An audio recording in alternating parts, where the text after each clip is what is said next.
Hello everyone. So how are you all? I hope you all will be very good and in the same good way all of you people will be studying. तो आज के इस video में मैं आपके लिए लेकर आ चुका हूँ BA first year examination 2024 economics का पेपर फर्स्ट आपके लिए मैं लेकर आ चुका हूँ, जो कि यहाँ पे आपको देख सकते हैं माइक्रो इकोनॉमिक्स पर आधारित है।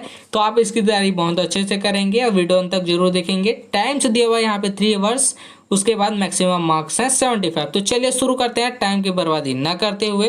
तो यहाँ पे आप देख सकते हैं यूनिट 1 से आया हुआ क्वेश्चन है, वे फर्स्ट दिया हुआ है मांग की लाज से क्या तात्पर्य है। तो मांग की लाज से क्या तात्पर्य ये बताना है। तो पहले तो उसके बाद यहाँ पे दिया हुआ है मांग की कीमत लोच की श्रेणियों की व्याख्या आपको करनी है। फिर से यहाँ पे इंपॉर्टेंट क्वेश्चन व्याख्या वाला है। जो इतना भी आपके लिए क्वेश्चंस है आपके सिलेबस में, तो उसको आप लोग अच्छे से तैयार कर लेंगे भाई, ठीक है। उसके बाद उसी के अथवा में दिया हुआ है यहाँ पे उपभोक्ता की बचत की धारणा का आलोचनात्मक व्याख्या कीजिए। उपभोक्ता की बचत, उपभोक्ता क्या है ये पहले आपको मैं बता देता हूँ। तो उपभोक्ता वह चीज़ है जो उत्पादक का प्रयोग करते हैं, वो कहलाते हैं उपभोक्ता। जैसे कि पौधे उत्पादक हैं और जो उसको लेने वाले हैं, जैसे पौधे से हम लोग सब चीज़ें लेते हैं, वो तो हम लोग कहला गए उपभोक्ता। तो उपभोक्ता की बचत की धारणा का यहाँ पे उसके विपक्ष में उसका आलोचना करते हुए यहाँ पे व्याख्या आपको करनी है, ठीक है। उसके बाद यूनिट 2 दिया हुआ है, यहाँ पे देख सकते हैं यूनिट 2 से क्वेश्चन यहाँ पे दूसरा आया हुआ है परिवर्तनशील अनुपात नियम की विवेचना कीजिए। इंपॉर्टेंट क्वेश्चन है भाई ये भी, तो आप इसी तरह बहुत अच्छे से करेंगे। अनुपात नियम क्या है इसकी विवेचना आपको करनी है। उसके बाद अथवा में दिया हुआ है उसी के समोत्पाद रेखाएं क्या है उनकी विशेषताओं को बताइए, ठीक है। तो यहाँ पे आप देख सकते हैं आईएसओ क्या है ये आपको बताना है, समोत्पाद रेखाएं, ठीक है। उसकी विशेषताओं को भी यहाँ पे वर्णित करना है। उसके बाद यूनिट 3 से आया हुआ क्वेश्चन है भाई, यहाँ पे आप देख सकते हैं 3 दिया हुआ है एकाधिकार के अंतर्गत फर्म के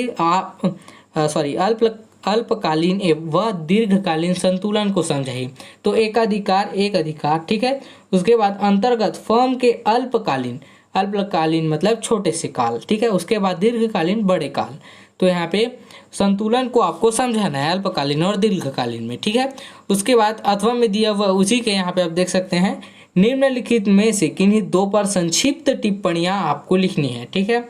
तो यहाँ पे दिया हुआ है पहला दिया हुआ है अल्पाधिकार, इंपॉर्टेंट है, तीनों के तीनों इंपॉर्टेंट है आपके लिए, जो कि आपके लिए इंपॉर्टेंट है। तो उसके बाद यहाँ पे दिया हुआ है दूसरा दिया हुआ है कीमत विभेद, कीमत में विभेद। उसके बाद यहाँ पे तीसरा दिया हुआ है पूर्ण प्रतियोगिता। तो पूर्ण प्रतियोगिता क्या है इस पर आपको टिप्पणी लिखनी है, ठीक है। उसके बाद यहाँ पे दिया हुआ है चौथा से आया हुआ क्वेश्चन यहाँ पे यूनिट 4 से फोर्थ दिया हुआ है मजदूरी के आधुनिक सिद्धांत की आलोचनात्मक व्याख्या आपको करनी है। मजदूरी के जो आधुनिक सिद्धांत है, आधुनिक सिद्धांत कौन सा ये आप लोग जानते हैं। उसके बाद आलोचनात्मक उसके विपक्ष में आपको व्याख्या करनी है, वर्णित करना है, ठीक है। उसके बाद अथवा में दिया हुआ है उसी के लगान के आधुनिक सिद्धांत को विस्तार से समझाइए। देखिए इसमें थोड़ा सा आपको पीछे ले जाना पड़ेगा। तो जब राजाओं महाराजाओं के ज़माने में कुछ नहीं हुआ करता था, तो वो लगान सीधे तौर पर लेते थे व्यक्तियों से, ठीक है।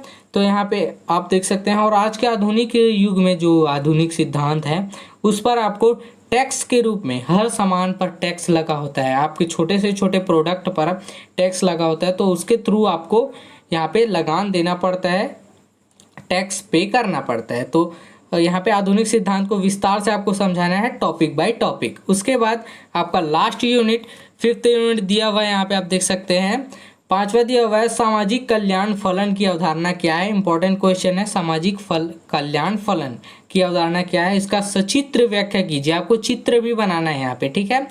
उसके बाद यहाँ पे आपका लास्ट क्वेश्चन दिया हुआ है यहाँ पे और में कल्याणवादी अर्थशास्त्र को परिभाषित कीजिए। जो कि कल्याणवादी अर्थशास्त्र क्या है, इसके सिद्धांत भी आपको लिखने को आते हैं, इंपॉर्टेंट क्वेश्चन है। और उसके वास्तविक अर्थशास्त्र से उसके अंतर को स्पष्ट आपको करना है, ठीक है। कल्याणवादी अर्थशास्त्र और वास्तविक अर्थशास्त्र दोनों के अंतर को आपको स्पष्ट यहाँ पे करना है, ठीक है। तो ये रहा भाई आपका बीए फर्स्ट ईयर का इकोनॉमिक्स का पेपर फर्स्ट। आई होप ये पूरा वीडियो आप लोगों के लिए यूज़फुल रहा होगा, और अगर यूज़फुल रहा तो अपने दोस्तों को भी शेयर करें। और अगर आपको किसी विषय के क्वेश्चन पेपर की ज़रूरत है तो प्लीज़ कमेंट करें, मैं उस पर आपके लिए वीडियो लेकर जरूर आऊँगा। और अगर आप हमारे चैनल में नए हैं तो इसी तरह की यूज़फुल वीडियो पाने के लिए हमारे चैनल को सब्सक्राइब करें।